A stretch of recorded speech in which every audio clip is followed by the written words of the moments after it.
Let's talk about the framing of extinction and the idea of we no longer provide reinforcement for that.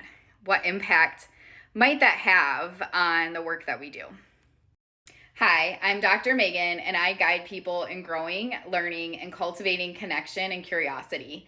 And today we're going to finally continue our discussion on extinction that we've been having around what does this new way of practicing look like? What does it mean to say we don't use extinction, or we're not using it that often, etc.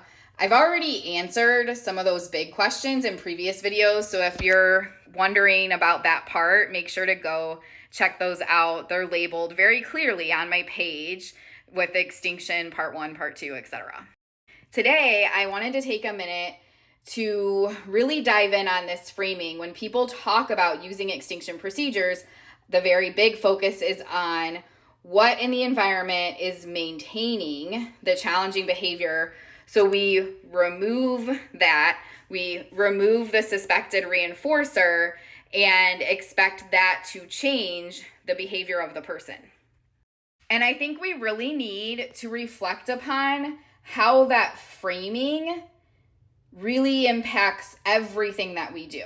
Because if our focus is on what do we need to take away from this person, what do we need to remove in order to fix how they're responding, we're less likely to be focused on how can we support this person?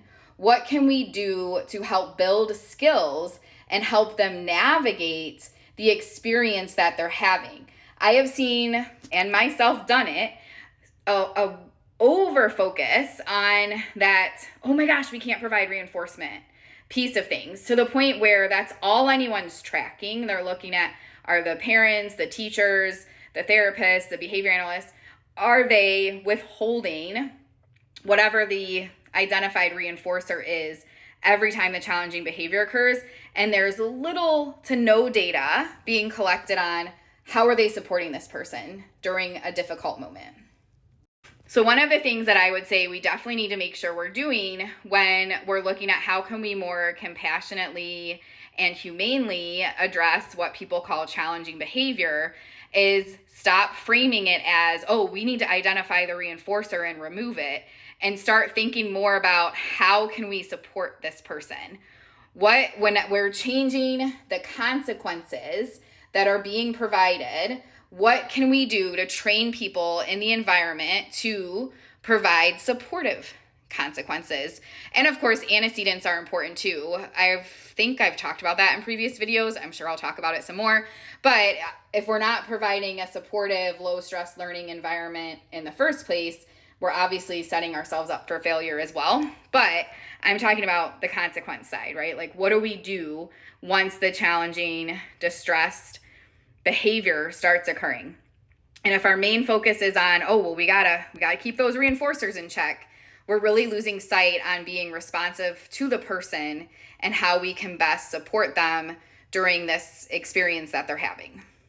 So I guess what I'm saying is we need to shift from a mindset where we're focused on behavior management or behavior analysis to a mindset of behavior understanding, where we're really working to understand the person and be responsive to them, as opposed to trying to control access to reinforcement. I still have several parts left to cover on extinction, so if this is a conversation that is important to you, make sure to give me a follow, or if you're interested in continuing to learn other aspects of how we can do better in the field of behavior analysis, make sure to follow as well.